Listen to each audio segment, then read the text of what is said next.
pas grave, ce sera de la HD ou rien. Et je suis pas sûr que tu puisses le changer facilement.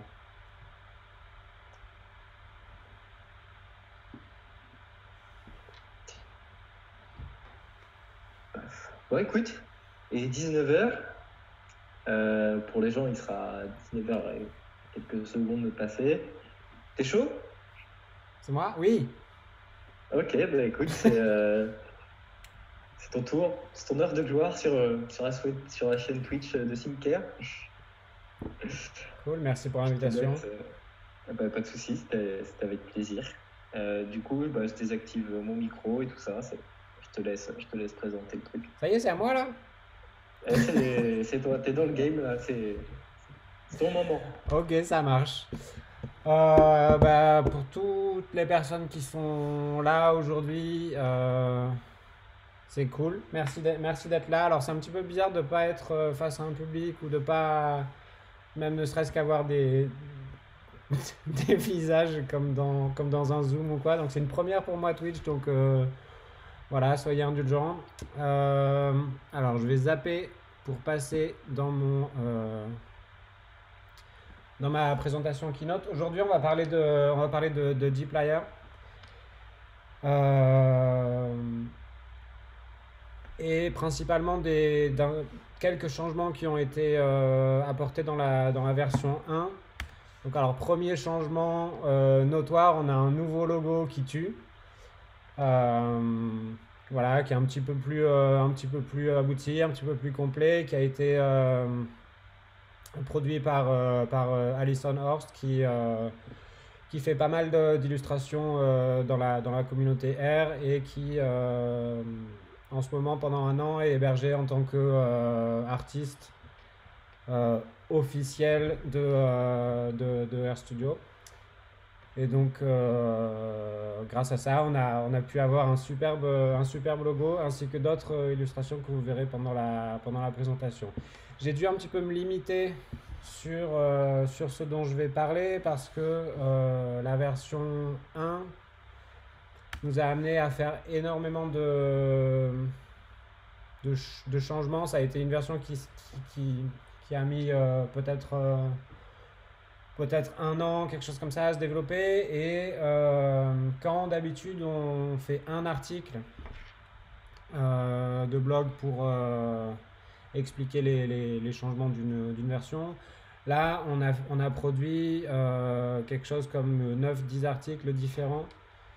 Donc si vous voulez vraiment plonger dans les détails de ce qui est nouveau, ce qui est intéressant dans cette version de dplyr, n'hésitez pas à aller sur le blog du Tidyverse, vous avez le lien là-haut. Et voilà. Aujourd'hui, je vais principalement vous parler de la fonction Summarize et des nouvelles capacités, en gros, des nouveaux pouvoirs qu'elle a dans la version 1 de dplyr. Donc j'ai choisi ça parce qu'il y a un certain élément de confort. On connaît déjà tous à peu près la fonction Summarize. Les personnes qui ont déjà fait du dplyr probablement connaissent la fonction, sinon je peux en parler un petit peu brièvement. Donc Summarize, c'est une fonction qui nous permet de résumer les données, d'obtenir un résultat par groupe, quand on a groupé précédemment les informations. Donc avant, on avait un certain nombre de restrictions sur ce qu'on pouvait calculer dans un Summarize, et dans la version 1.0 de dplyr, on a levé un certain nombre de ces restrictions, et ça a donné lieu à ce que je vais vous présenter aujourd'hui. Donc, avant, on pouvait simplement renvoyer un seul résultat d'une expression qu'on met dans un Summarize. Maintenant, on peut renvoyer plusieurs résultats. Donc, ça sera l'objet de ce dont je vais parler en premier, plusieurs lignes. Avant, on devait renvoyer les choses une par une. Maintenant, on peut renvoyer plusieurs résultats en même temps. Pour ça, on va utiliser une astuce qui va consister à renvoyer un seul résultat, mais qui consistera à être un data frame lui-même. On a une nouvelle fonction qui nous permet de traiter plusieurs colonnes avec la même fonction, et qui nous permettra de remplacer un certain nombre de fonctions qu'on utilisait avant. Donc je vais vous expliquer un petit peu ça. Et Summarize a gagné un argument qui permet de gérer comment sont groupées les données en sortie. A priori, ça deviendra plus clair quand j'en parlerai dans la section adaptée. Pour illustrer tout ça, on va utiliser un jeu de données qui parle de pingouins. Alors c'est un jeu de données qui a été packagé récemment par principalement Allison et Allison, et qui package des données qui ont été récoltées par Kristen, qui travaille à l'Institut Palmer dans l'Antarctique. Le jeu de données est relativement simple. On a 344 mesures qui sur des pingouins divisés en 3 espèces sur 3 îles dans l'Antarctique. Ça ressemble un petit peu à un autre jeu de données avec des fleurs, mais bon, les fleurs, on n'en parle plus. Maintenant, on travaille avec des pingouins, et puis comme ça, en plus, on a des jolies illustrations de pingouins.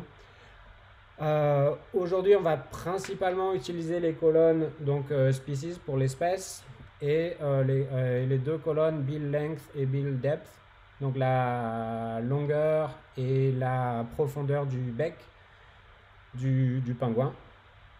Et donc on va jouer avec ça pour illustrer un certain nombre de choses dans dplyr. Si le jeu de données vous intéresse, vous pouvez l'installer. Il est disponible sur CRAN ou alors sur GitHub. Vous pouvez le télécharger directement avec l'URL que vous avez ici.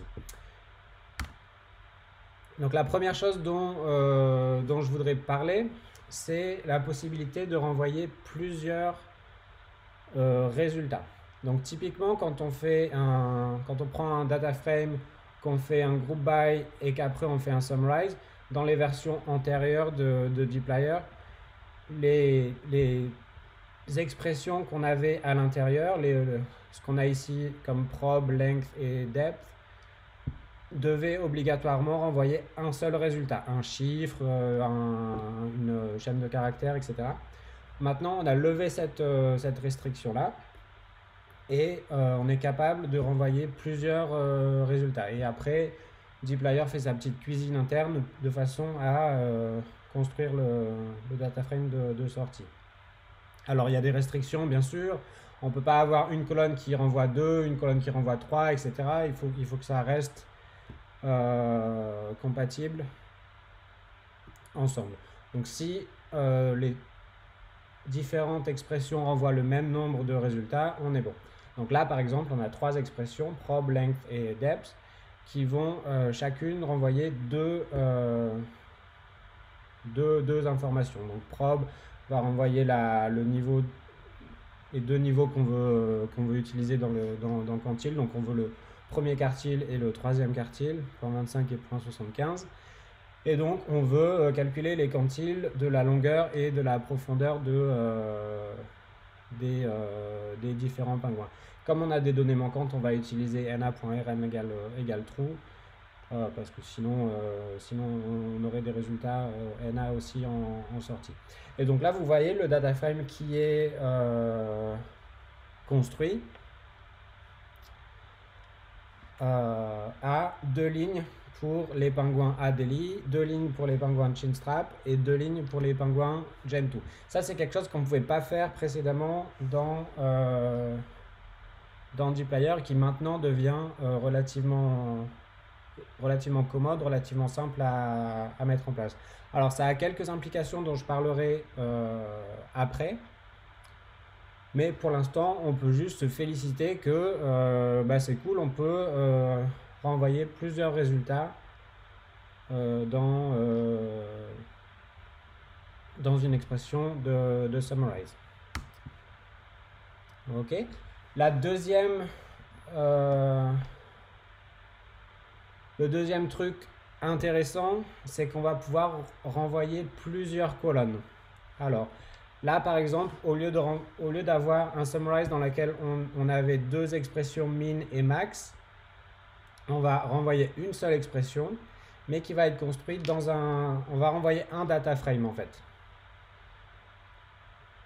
Ok, donc on a une seule expression dans summarize qui va renvoyer un data frame avec deux mesures. Alors là, c'est pas spécialement intéressant tel quel, mais c'est juste pour vous montrer un petit peu la mécanique qu'on a ici. Donc là, notre expression va renvoyer le min et le max de la longueur du bec de tous les pingouins dans chaque groupe. Donc on obtient 6 mesures ici.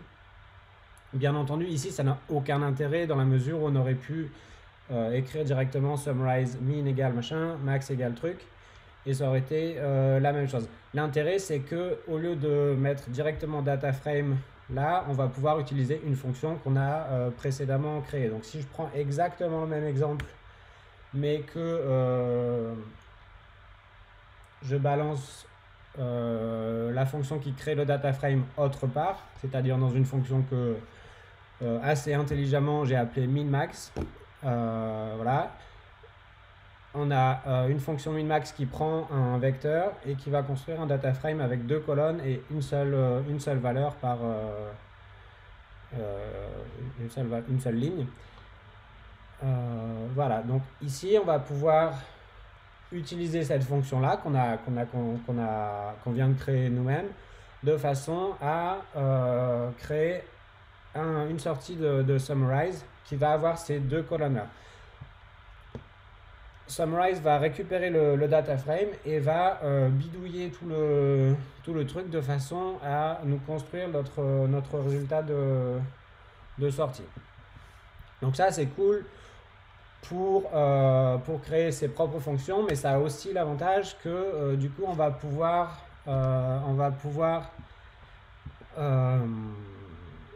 comment dire, tirer à partie des fonctions qui existent déjà et qui sont bien cool pour fabriquer des data frames. Par exemple ici je vous montre l'exemple d'utilisation de la fonction broom_tidy qui va nous faire un résumé propre, un résumé tidy des résultats d'un modèle linéaire qui expliquerait la profondeur par la longueur du bec. Alors ces modèles n'ont pas forcément de sens, mais c'est juste un caractère illustratif ici. Donc là, broom_tidy, pour chacun des groupes, parce qu'on est toujours groupé là, pour chacun des groupes va nous donner un data frame avec un certain nombre de colonnes. Donc là on a 5 colonnes et 2 lignes. Donc là on a récupéré quelque chose qui a plusieurs colonnes et plusieurs lignes. Donc on est déjà sur quelque chose d'assez puissant et ça nous permet d'utiliser des fonctions qui ont été développées par ailleurs. Et voilà, et c'est relativement cool. Pour faire quelque chose comme ça avec les deployers précédents, il aurait fallu peut-être boucler avec peur ou je sais pas. Là, il n'y a plus nécessairement besoin de ça. Il y a un certain nombre de choses à respecter. Le résultat doit être un data frame, mais à part ça, Summarize fait tout le boulot je ne sais jamais si c'est en amont ou en aval, enfin bref, il fait le boulot après de restructurer, de reconstruire le data frame de sortie pour avoir les résultats qu'on souhaite mettre en place. Donc alors j'ai le chat en même temps là que je regarde, mais je ne regarde pas vraiment. On fera question-réponse après. Dans un deuxième temps, je vais vous parler d'une fonction qu'on a ajoutée dans dplyr qui va nous permettre d'appliquer une ou plusieurs fonctions à une ou plusieurs colonnes qu'on aura sélectionnées et après de reconstruire tout le résultat. Alors c'est des concepts qu'on avait déjà précédemment avec un ensemble de fonctions qu'on avait dans dplyr et qu'on a toujours d'ailleurs qui vont rester. Donc si vous vous rappelez, on avait summarize underscore if, summarize underscore add, summarize underscore all qui nous permettait d'avoir des variantes de summarize qui traitaient un ensemble de variables avec une ou plusieurs fonctions. Donc là, au lieu maintenant d'avoir ces différentes fonctions, on va rester au sein de summarize, mais à l'intérieur de ça, en mettant comment dire, en mettant à profit ce qu'on a vu précédemment, on va pouvoir restructurer un jeu de données. Je vais vous montrer des exemples, ça sera beaucoup plus simple sur des exemples. Donc, across va s'injecter à l'intérieur de summarize ou alors à l'intérieur de mutate ou de filter éventuellement et va vous permettre de faire ce que je vous disais, c'est-à-dire de passer une ou plusieurs colonnes à une ou plusieurs fonctions. Le premier exemple que je vais vous montrer ici, on veut appliquer, je ne sais pas si quand je fais ça, non ça marche pas, on veut, on revient en arrière, on veut appliquer la fonction min à l'ensemble des colonnes qui commencent par bill. Donc bill c'est le bec. Donc on veut calculer le min de la longueur du bec et le min de la profondeur du bec des pingouins. Et comme on a encore des données manquantes, on veut faire NARM égale true pour s'en débarrasser. Donc là, c'est la même chose que si on avait avant summarize underscore at, starts with bill, min, c'est exactement la même chose, sauf que l'intérêt de ça, c'est qu'on peut mettre d'autres choses dans le summarize. Ou alors on peut éventuellement faire un autre across si on veut calculer par exemple le max de ces colonnes, etc. Donc, deux choses à l'intérieur du across. On veut d'abord parler de la sélection. Donc là, c'est ce qu'on a par exemple dans le starts with bill. Ça va expliquer quelle colonne on veut considérer. Donc là, dans notre exemple, on en a deux. Donc la longueur du bec et la profondeur du bec. Ça, c'est la même chose que ce qu'on mettrait dans un select. Donc si vous êtes familier avec cette fonction, c'est exactement le même genre de choses. Donc ça vient du package tidyselect. Et après, on va mettre la fonction et éventuellement des paramètres qu'on va passer. Donc ça, c'est premier niveau en gros. Après, si on veut, on peut monter en gamme et faire plusieurs actions, c'est-à-dire appeler plusieurs fonctions au même ensemble de colonnes qu'on aurait sélectionnées. Donc là, dans notre exemple, on veut toujours sélectionner les deux colonnes bill length et bill depth et on veut appliquer à ces colonnes les fonctions min et max et à chacune on va passer l'argument na.rm égale true. Donc là, mine de rien, on a une triple boucle parce qu'on va boucler sur les groupes. On a 3 groupes ici. On a 2 colonnes qu'on a sélectionnées avec le starts with et on a 2 fonctions min et max. Donc là, on va récupérer 3 x 2 x 2. Voilà, 12 résultats. Ouais, c'est ça. On récupère 12 résultats, donc min et max pour chaque colonne sélectionnée, pour chaque groupe, avec une syntaxe euh, que personnellement je trouve relativement intuitive. Après, bon, forcément, je suis biaisé. Mais voilà, moi je trouve ça relativement cool. Si on n'est pas content avec le nom des colonnes de sortie, alors là, automatiquement, il prend le nom des colonnes, il met un underscore et après il met le nom qu'on a donné aux fonctions. Alors si on n'est pas content, on peut éventuellement utiliser un quatrième argument de across qui va nous permettre de donner un modèle qui utilise le package glue pour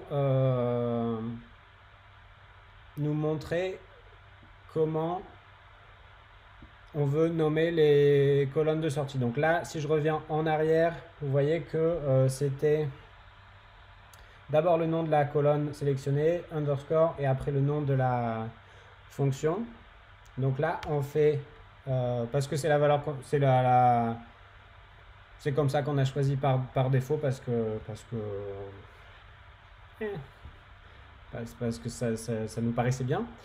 Et si on veut changer ça, on peut utiliser ce pattern glue qui va reconnaître .fn et .call. Et après, on peut faire n'importe quoi dedans. On pourrait appeler des fonctions si on veut, si on veut s'amuser. Tout à l'heure, quand je rédigeais les slides, j'étais parti sur genre faire un gsub, etc. pour enlever les... Mais après, je me suis dit que ça allait être relativement confusant. Donc, j'ai pas fait. Donc là, tout simplement, je vous montre un exemple de mettre d'abord le nom de la fonction et ensuite le nom de la variable sélectionnée. Si pour une raison ou pour une autre, on veut plutôt utiliser ça, eh ben on peut. Ok? Alors, je dis ok comme si j'allais avoir un écho, mais en fait, finalement, non. Ok, Romain, ok. Merci. La dernière chose dont je veux vous parler, c'est du coup avec ces nouvelles capacités de pouvoir traiter plusieurs colonnes, de pouvoir traiter plusieurs lignes, etc. On se trouve avec avec un choix à faire au niveau de comment on va grouper les résultats en sortie. Dans le monde d'avant, dans le deployer d'avant, c'était relativement simple. On avait une seule valeur par groupe en sortie. Donc ce qui se passait, c'est que on épluchait le nombre de groupes. Donc si de base le data frame groupé était groupé par les variables A et B, après le summarize, il était plus groupé que par A. Et c'était cool parce qu'on récupérait qu'une valeur, on pouvait envoyer un deuxième summarize, etc. Là, c'est un petit peu plus compliqué dans la mesure où ça n'a plus énormément de sens quand on va pouvoir envoyer plusieurs résultats par groupe. Et donc du coup, on a conservé le même défaut, la même valeur par défaut qu'on avait précédemment, mais on a aussi rajouté la possibilité de contrôler quels allaient être les groupes du data frame en sortie. Et donc tout ça, ça se fait avec l'argument .groups ici. Alors petit petit sondage, donc levez la main si vous avez la réponse. Voilà, donc attends un peu, Romain, tu sais, il y a un peu... non, mais de toute façon, je vais enchaîner, il n'y a pas de souci. Le challenge ici était quel groupe on allait utiliser en sortie de ce résultat. Donc on prend le jeu de données pingouin, on va le grouper par espèce et par île. Donc on a 3 espèces de pingouins sur plusieurs îles différentes. Donc là on va les grouper par ces 2 variables là et on va appliquer un summarize à ça. mais notre summarize va nous renvoyer deux résultats. Donc du coup, la question c'est par quoi le résultat de ça va être groupé. Donc on a fait un choix qui est relativement arbitraire, mais qui est le choix qu'on a fait, que je vais vous expliquer dans un petit instant. La même chose, et là sur cet exemple-là, qui est relativement similaire, par quoi on va être regroupé encore. Et il y a une différence qui est liée au choix arbitraire qu'on a fait par rapport au retour qu'on a eu de la communauté. On a choisi de ne pas changer les choses qu'on avait avant, c'est-à-dire avant on ne pouvait renvoyer qu'un seul résultat, et donc quand il n'y a un seul résultat, on fait tout comme on faisait avant. Mais quand il y a plusieurs résultats, on a pris la décision de garder la structure de groupe. Donc là, c'est-à-dire qu'on part d'un jeu de données groupé par espèce et par île. Et donc là, comme on renvoie plusieurs résultats pour chacun de ces groupes-là, on a pris la décision de garder la structure de groupe. C'est-à-dire que là, on va être de nouveau groupé par espèce et par île. On fait ça, mais on a envoyé un petit message dont je vais vous parler tout de suite. Le deuxième exemple, on ne renvoyait qu'un seul résultat, donc ça correspond à du dplyr 08. On envoie un seul résultat, donc là on utilise la technique qu'on utilisait avant, c'est-à-dire on épluche une couche de groupage. Donc là, on part d'un truc qui est groupé par espèce et île, et on se retrouve avec un truc qui est groupé plus que par espèce. Tout ça parce qu'on a un seul résultat. Ça correspond à ce qu'on avait auparavant. D'accord ? Donc ça, c'est la décision qu'on a prise. Voilà. Je vois le message de Diane qui cherche les bières, mais moi je voudrais bien savoir aussi. Mais cette décision n'est pas forcément le choix universel qui va être utile tout le temps. Donc pour pallier à ça, on a rajouté un argument supplémentaire qui s'appelle .groups et qui va vous permettre de choisir comment sont groupés les résultats en sortie.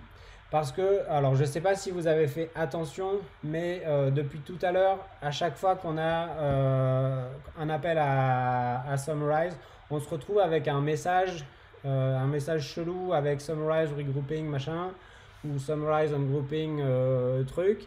Là, il vous indique le choix qu'il a fait. Et donc, j'ai choisi de garder la structure de groupe, j'ai choisi de d'éplucher comme avant. Donc, il vous montre ça et il vous donne un petit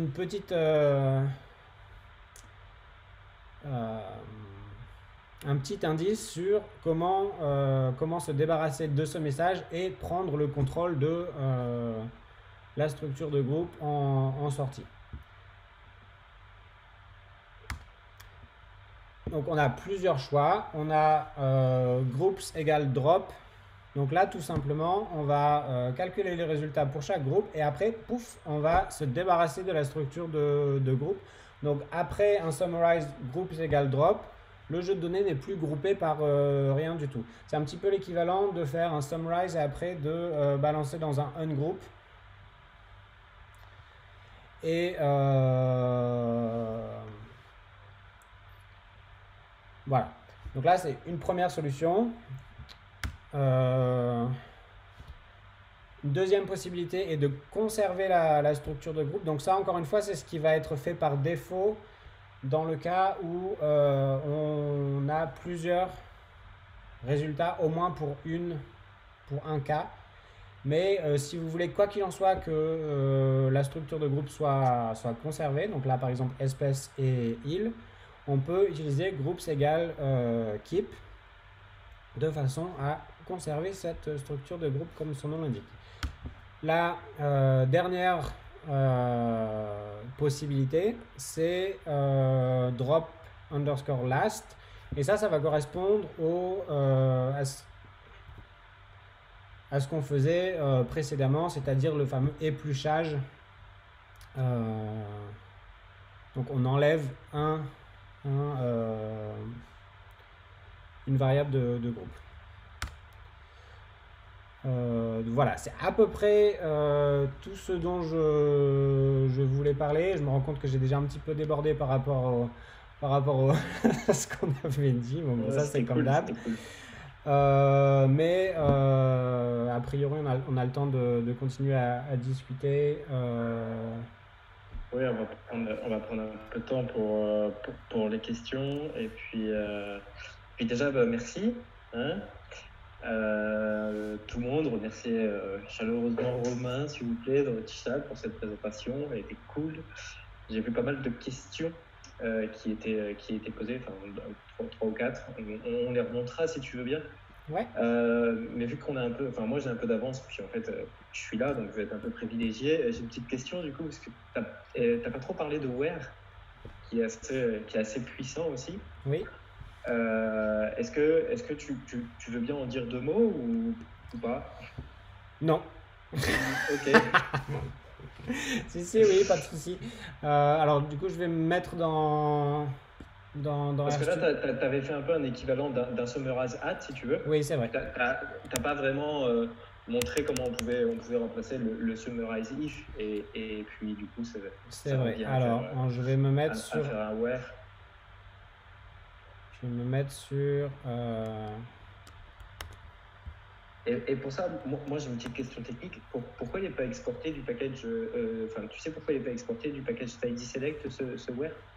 T'as une idée, ou c'est une volonté ou pas du tout? C'est peut-être parce que c'est relativement nouveau. Alors, on marche un petit peu sur des œufs avec les fonctions qu'on introduit. C'est un petit peu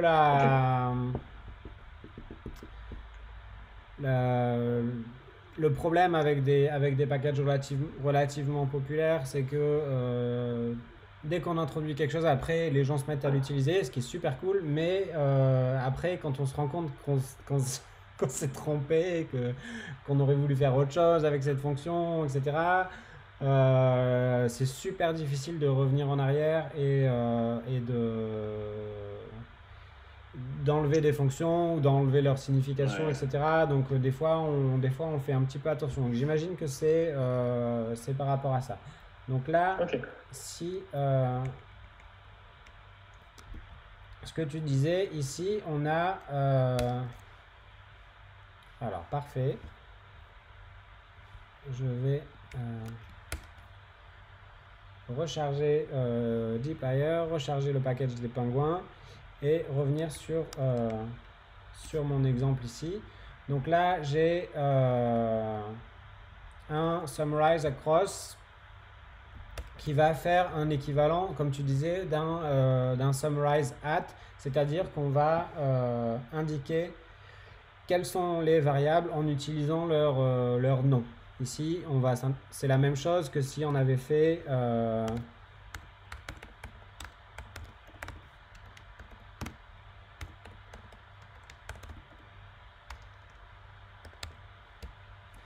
ça revient à la même chose que si on avait fait ça, c'est-à-dire qu'on nomme ces deux variables-là et voilà. Le where nous permet de plutôt aller dans le monde du summarize if. Alors si je reviens en arrière, chose qu'on peut toujours continuer à faire d'ailleurs, hein. Je peux toujours, quand bien même on est dans dans dplyr 1, je peux quand même encore utiliser summarize if si je me souviens comment ça marche. Donc là, Tu lui mets le prédicat en premier de mémoire et après tu lui mets la fonction. Vas-y, essayons de faire comme ça pour voir. Et vu que moi j'ai mis le Twitch, je suis en décalé par rapport à son écran. Mais... T'inquiète pas, ça va bien se passer. Donc là, on est sur un summarize if. Donc pour toutes les variables qui sont numériques. Donc là, on va récupérer le bill depth et le bill length comme tout à l'heure, mais on va aussi récupérer d'autres variables comme flipper length et body mass. Toutes les variables qui sont numériques vont passer dans notre min. Alors c'est jamais très évident de montrer... Ah ben non, c'est pas là qu'il faut que je fasse. C'est jamais très évident de montrer des exemples en réduisant la résolution comme ça. Mais du coup, en fait, ce qu'on a gagné, c'est qu'au lieu de faire summarize if comme on fait là, ce qu'on peut faire, c'est continuer d'utiliser summarize comme là, mais ici mettre un across, c'est-à-dire qu'on va faire un summarize, mais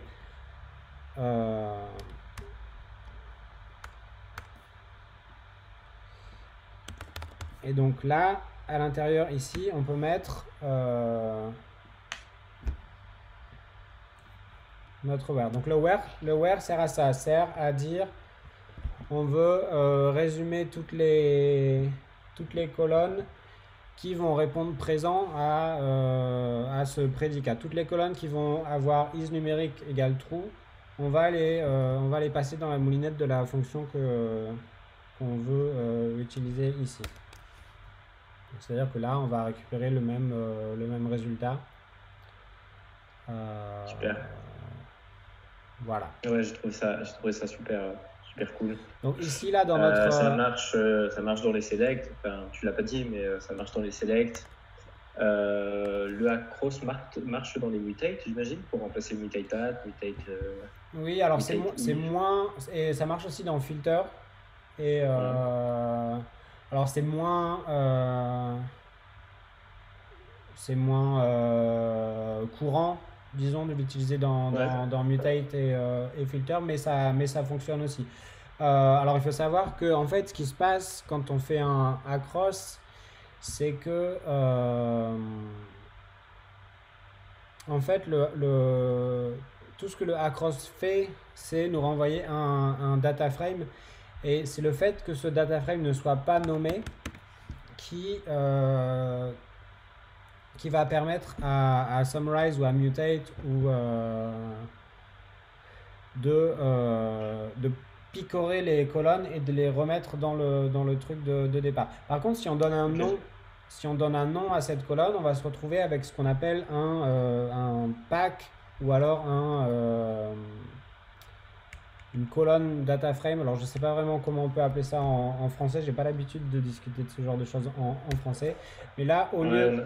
On n'a jamais trop trouvé de mots pour ça, les listies de data frame là, c'est compliqué. Ouais. Alors du coup, l'intérêt du bidule, c'est que ici on va, au lieu de récupérer X colonnes, on va récupérer une seule colonne, mais qui sera lui-même un data frame. Donc par exemple, si je me mets ça dans un nom de variable comme ça, si je fais $df,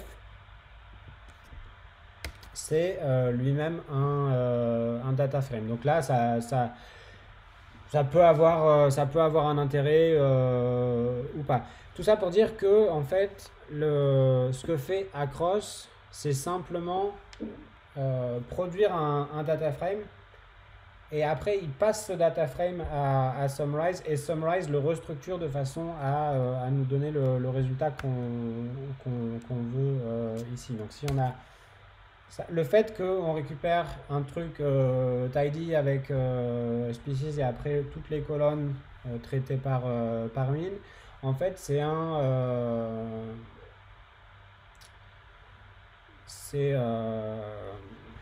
c'est une collaboration en quelque sorte entre Summarize et Across. Across va nous renvoyer un data frame pour chaque groupe et Summarize va dire ah oui d'accord, c'est un data frame, donc on va pouvoir splicer, on va pouvoir saupoudrer ces résultats dans le data frame de sortie.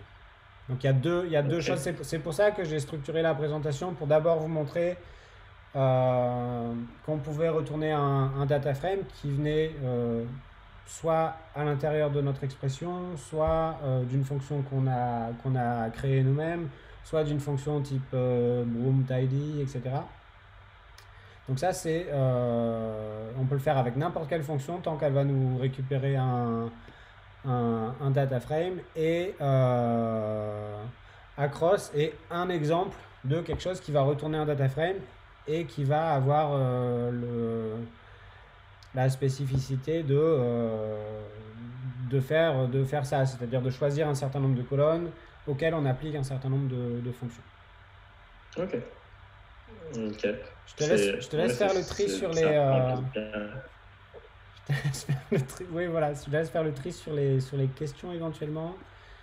Ouais, t'inquiète. Je suis en train de remonter le chat.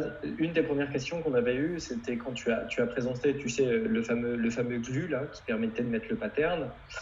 La première des choses qu'on avait, c'est est-ce qu'il y a d'autres termes réservés que .fn et .col à l'intérieur du pattern en Alors question. ça, c'est une bonne question. Je crois qu'il y a un dont je n'ai pas la réponse, bien entendu. Je crois qu'il y a aussi quelque chose qui va nous dire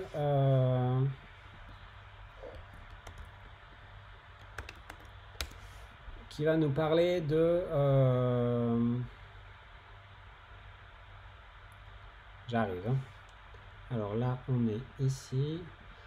Je crois qu'il y a un truc genre d'indice.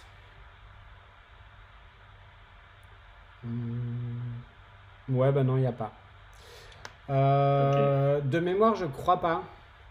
Je crois que ce sont les deux seules choses qui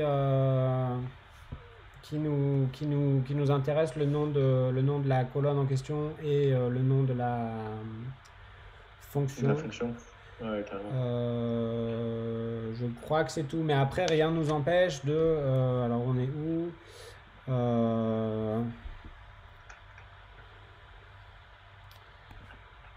Voilà, de faire.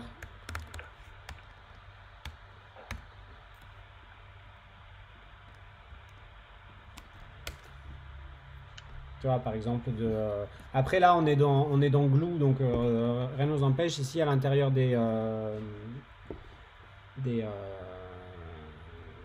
accolades, de renvoyer une fonction, quoi. de traiter le point .fn ou le point .col avec une fonction. Donc tout à l'heure, j'étais parti genre. Voilà. Il y avait une autre fonction, il y avait une autre question, mais tu t'occupes pas spécialement de ce package-là, mais ça concernait un tout petit peu Peur. Il y a Elena qui demande à quand le map across du coup. On sait que dans Peur il y a des mappifs, il y a des map at, ce genre de choses. Est-ce que c'est envisagé? Est-ce que vous en avez discuté? Alors j'ai pas ça en tête. Je sais que Peur va Peur va relativement bientôt être modifié ou être considéré à la modification. Donc, une des choses qui a motivé la version 1 de dplyr, c'est qu'on peut maintenant bénéficier des fonctionnalités de vectors, moustique.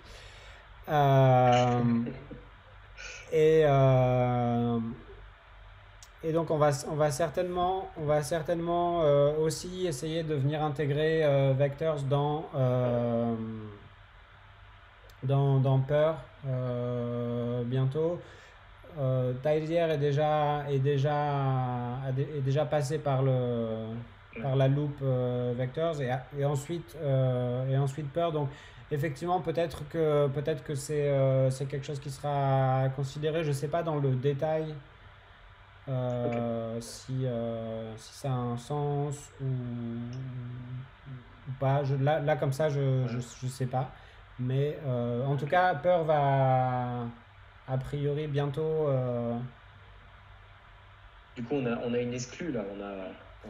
On a une information. Si ça se trouve, c'est On du. a on a Ah, je sais pas, hein, mais oh là là, me faites pas signer Yes. un accord de. Non, non. Du coup, on a une autre question. J'ai pas vérifié les propos, mais il y a quelqu'un qui dit dans le chat que Acros est plus lent actuellement que Summarize If. Alors ça, c'est vrai. Euh, c'est vrai? Ok. Euh, Il y a un projet de l'améliorer, j'imagine, de ouais, l'accélérer. je suis en train de travailler là-dessus en ce moment. Alors le truc, c'est que comme d'habitude, euh,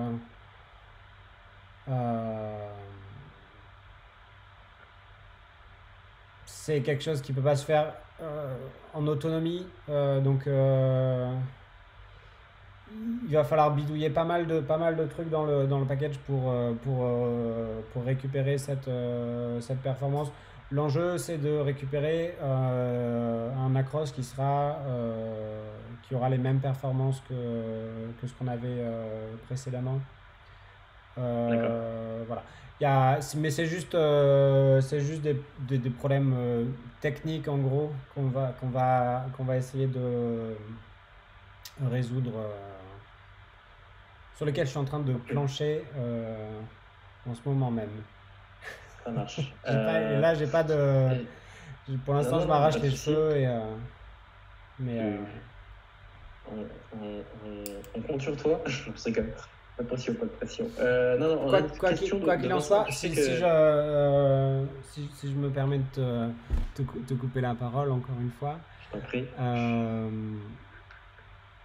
l'intérêt principal de 1.0, c'était de pas mal simplifier le code, de rajouter un certain nombre de fonctionnalités, de se baser sur Vectors, qui nous donne un socle beaucoup plus robuste pour développer que ce qu'on avait avant. Avant, on avait un code un petit peu ad hoc euh, qui s'était développé au fil des années. Au Donc fil de maintenant, on a l'eau. tout aplati au-dessus de Vectors. Après, Vectors est un package relativement jeune et il y aura certainement des optimisations à faire par-ci par-là. Donc pour l'instant, on a perdu un petit peu en performance. Euh, et là, ça se voit Ok. encore plus quand on est dans Across parce que la fonction est nouvelle, parce qu'il y a des enjeux techniques qu'on n'a pas encore résolus. Mais globalement, oui, on a peut-être perdu un petit peu en performance, mais on devrait a priori la récupérer si je fais bien mon travail. Ok, ça marche. Si ça, à la fin, on reparlera un peu c'est quoi développer des petits players. Je pense que ça peut un petit peu intéresser les gens.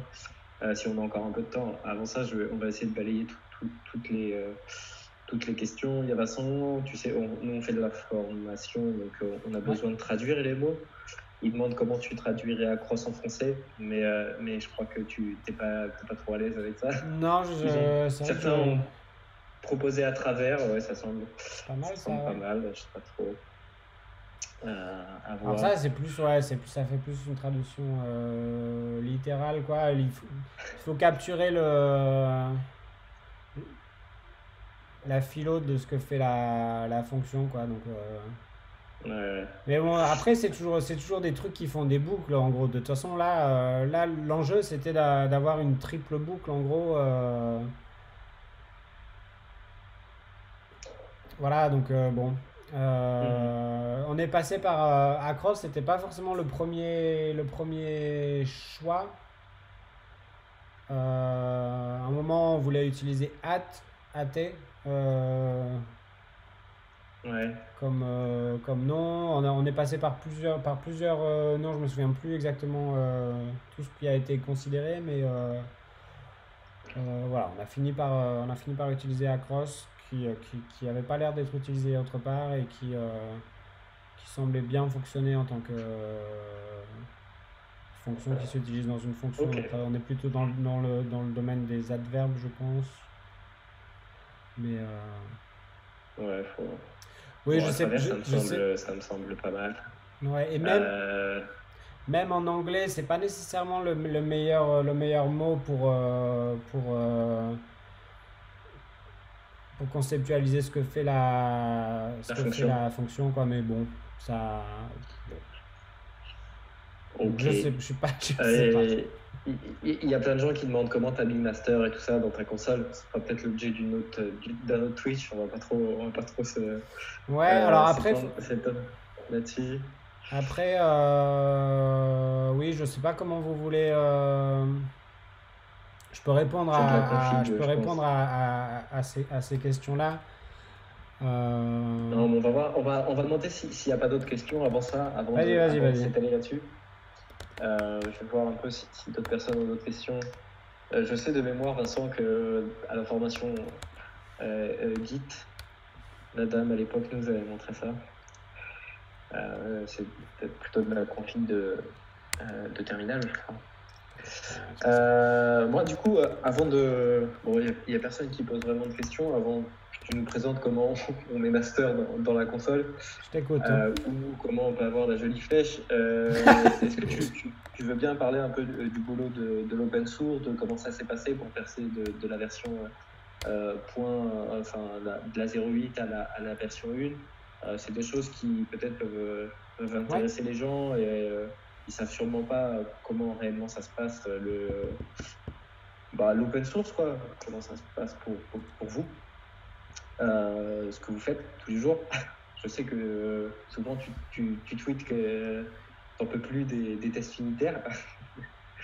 Ouais, si t'as 2-3 infos comme ça à donner pour les gens. Je tweete surtout pour montrer à quel point je galère aussi au quotidien. Et je n'irai jamais me plaindre des tests unités parce que c'est vraiment ce qui nous sauve au quotidien on a énormément de tests et ces tests nous rappellent systématiquement à l'ordre dès qu'on fait un truc de travers. Parce que moi, j'aurais tendance à faire ma bidouille sur le sujet qui m'intéresse aujourd'hui et tester comme ça dans ma console. Bon, bah ça marche, allez, c'est bon. Et hop, on balance tout. Et puis après, bah, finalement, on a cassé un autre truc ailleurs. Et voilà, donc on a une batterie de tests assez importante qui nous permet de se protéger de ce nombre de trucs. Et après, c'est sûr que comme je m'aventure un petit peu partout à bidouiller sans arrêt, forcément, il m'arrive des galères et bon, moi, j'aime bien me moquer de moi-même sur Oui, non, Twitter, non. quoi. Moi, je trouve ça sympa. Ma, Ça me fait marrer, quoi. donc là, depuis que je bosse pour RStudio en tant qu'employé, là, depuis décembre, il y a presque 2 ans maintenant, mon emploi du temps est complètement dédié à produire du code, c'est-à-dire à travailler dans les packages du Tidyverse et autres. Euh, donc j'ai très peu d'autres choses à faire. Donc mon temps est divisé en deux gros morceaux en quelque sorte que j'ai structuré en semaines. Donc je travaille une semaine sur dplyr en gros D'accord. et une semaine sur Arrow qui est un projet plus ambitieux, multilangage pour traiter des données. Donc ça, on pourra en parler une autre fois à l'occasion. Non, mais ce que je fais, c'est que je fais une semaine dplyr, une semaine Arrow. Comme ça, je n'ai pas trop à switcher de contexte en permanence, quoi. Ok. Le lundi, j'ai ma réunion avec soit Adley, soit avec Neil qui s'occupe de Haro.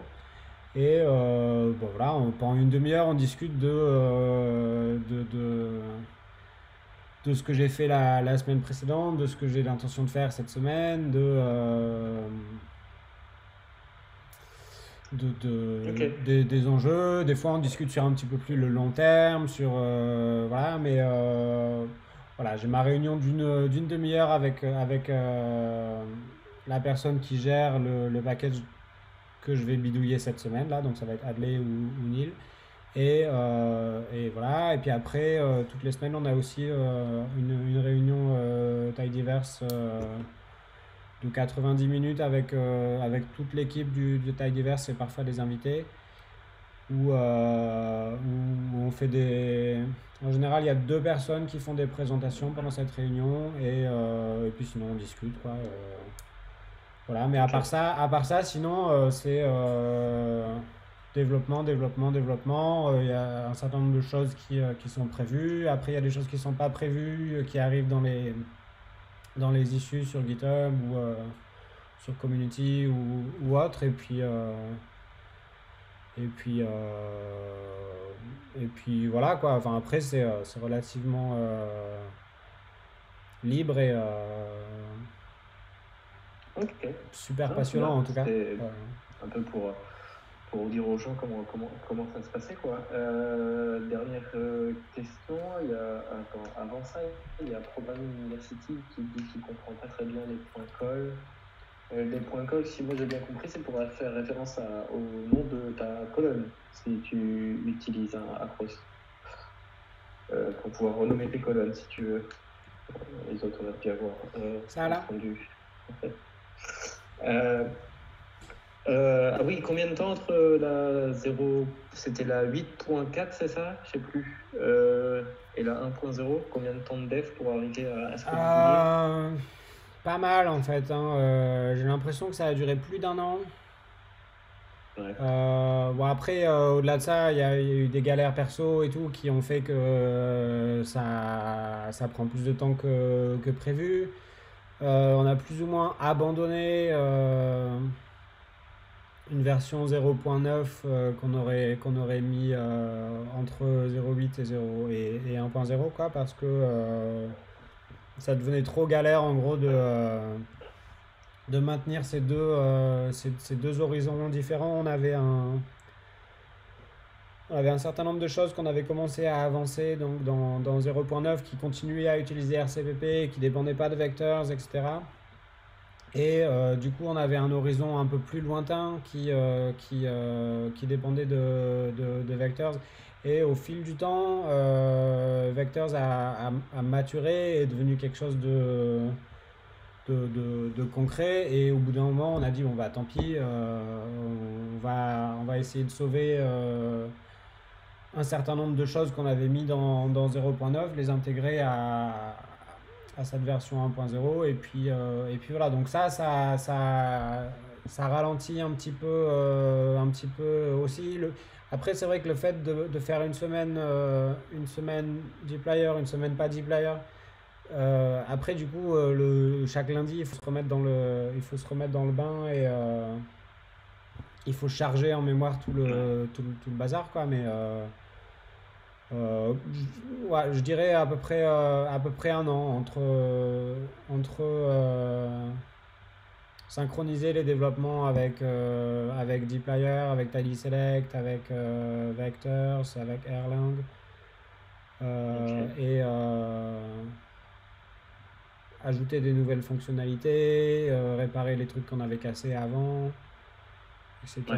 Et puis Ça fait du taf, tout ça. moi, là c'était à peu près 1 an. Alors l'idée, ça serait de ne pas prendre autant de temps à chaque fois. Ouais. Donc là, on va essayer de sortir des versions un peu plus régulièrement. Ok. Et au-delà de ça, maintenant qu'on est basé sur notre socle Vectors, on va essayer dans la mesure du possible de plus trop faire de modifications importantes, euh, faire des changements cassants. Je sais Ok. pas si Ouais, ça se c'est dit bien. comme C'est une ça en bonne nouvelle, ça. français. Ok, j'ai pas vu d'autres questions. Il y a des gens qui demandent si on peut avoir le script de raddict.r.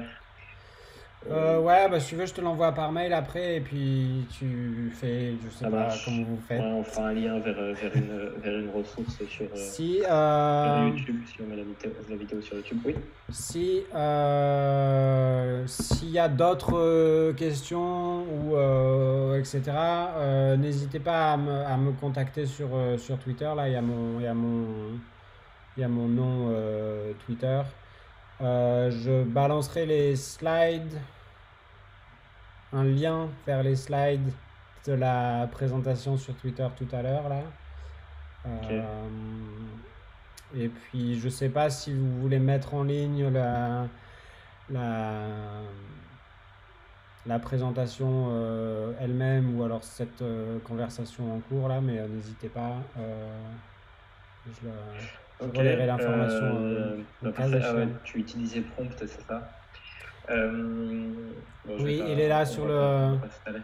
Ouais. Je euh, sais pas, ça fait 1 heure. Je pense que c'est bien. C'est un bon temps. Puis t'as peut-être autre chose à faire. Je il pense faut, qu'on va s'arrêter là. il y a Manu qui va nous confiner là, donc il faut. Ouais. Je t'avais demandé si tu avais une petite anecdote. T'as trouvé quelque chose ou pas? Si t'as rien trouvé, c'est pas grave. On s'arrête là-dessus. J'ai Et puis pas. Non, j'ai pas énormément d'anecdotes maintenant. Tout ce que je peux vous dire, c'est qu'aujourd'hui, c'est l'anniversaire de Hadley. ah, Voilà, donc euh, c'est ma, c'est joyeux ma anniversaire petite à Adèle anecdote si du tu jour. nous écoutes. Je Ça a sais pas. contribué au choix de cette date pour le meet-up. De façon complètement Ok, arbitraire, bon. mais. Euh, Euh, Après, après, tu vas aller boire une bière en remote dans la fête, dans le Zoom dans pour mon. l'anniversaire d'Adé, c'est ça? Ah non, pas. Alors Non? on a aussi une réunion informelle le vendredi où, où on discute d'autres choses que du travail. Ça, on a mis en place sur tout ça Ok. depuis Covid, quoi. Mais Bon, bah super. après, On ouais, nous, essaye de faire ça aussi. Hmm. Ouais, c'est cool. Bon, bah merci beaucoup, Romain. Merci de C'est m'avoir vraiment cool que tu reçu et à bientôt. Ouais, c'est avec plaisir, oui, voilà. Si C'est quoi on a d'autres sujets, bah, c'est quoi le prochain meet-up? on sait pas. Là, déjà, c'était un peu organisé comme ça, là. On sait pas, on verra avec Vincent, on va réfléchir à ça. Oui, Diane a la raison, elle dit une fille, ce serait bien. Moi, c'est quelque chose que j'apprécie de faire. Je pense que Twitch, c'est un bon moyen de véhiculer de l'information, surtout en Ouais, ce ça va. moment. Après, Et, en vrai, heureusement que heureusement que t'es là à discuter avec moi parce que par rapport à des